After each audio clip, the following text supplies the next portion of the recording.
How did Reebok, a brand that defined a generation, lose its way? Behind the iconic logo lies a story of innovation, ambition, and a series of missteps that led to its downfall. Reebok's story began in 1895 in Bolton, England, as J.W. Foster & Sons, a company that pioneered spiked running shoes.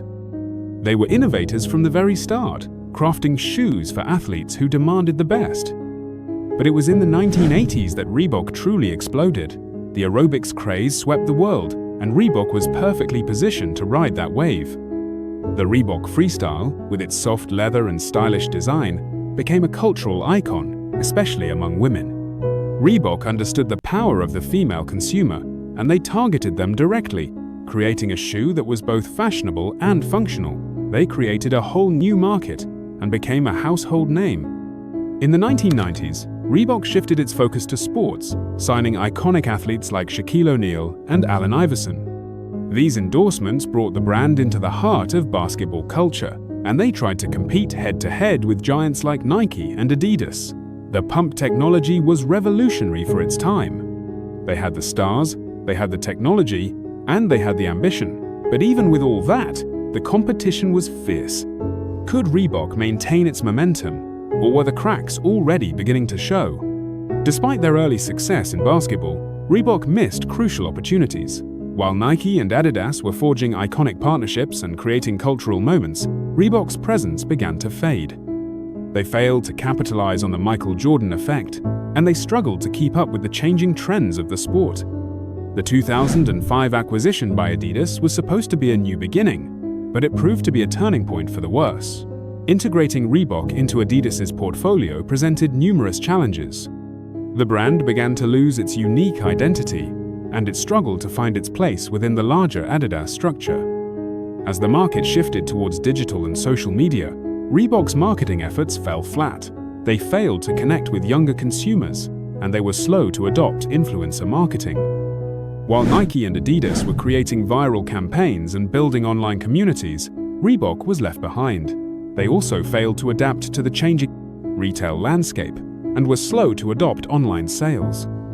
The brand's attempts to stay relevant were often misguided, and they struggled to resonate with a new generation of consumers. The missteps were adding up, and Reebok's once dominant position was rapidly eroding. The numbers told a stark story.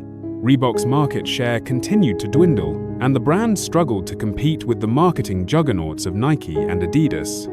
The once dominant player was now a distant third, fighting for relevance.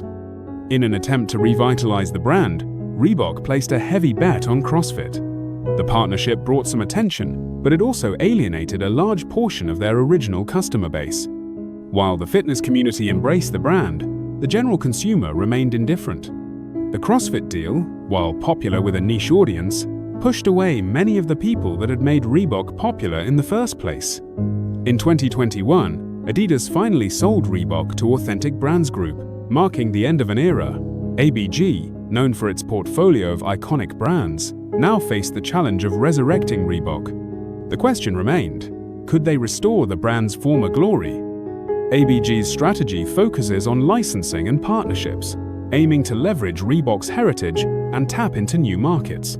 They plan to partner with many different retailers and influencers. Whether this approach will succeed in bringing Reebok back to prominence remains to be seen. The future of Reebok is now uncertain, but the brand's legacy remains. So, what were the key factors that led to Reebok's decline? Ultimately, it was a combination of missed opportunities, fierce competition, and marketing failures. They failed to adapt to the changing market, and they lost their unique identity. The acquisition by Adidas, while intended to strengthen the brand, ultimately accelerated its decline. Reebok's story offers valuable lessons for other brands.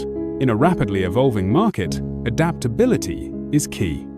Companies must stay ahead of trends, understand their target audience, and maintain a strong brand identity. They must also be willing to take risks and innovate, or risk being left behind.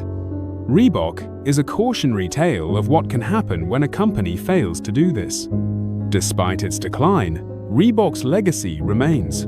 The brand played a significant role in shaping pop culture, particularly in the 1980s and 1990s.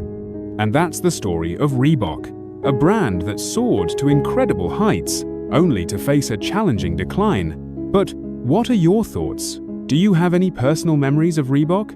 What do you think the future holds for this iconic brand? Share your thoughts in the comments below. And if you enjoyed this video, be sure to like and subscribe for more in-depth analyses of iconic brands and their stories. Thank you for watching.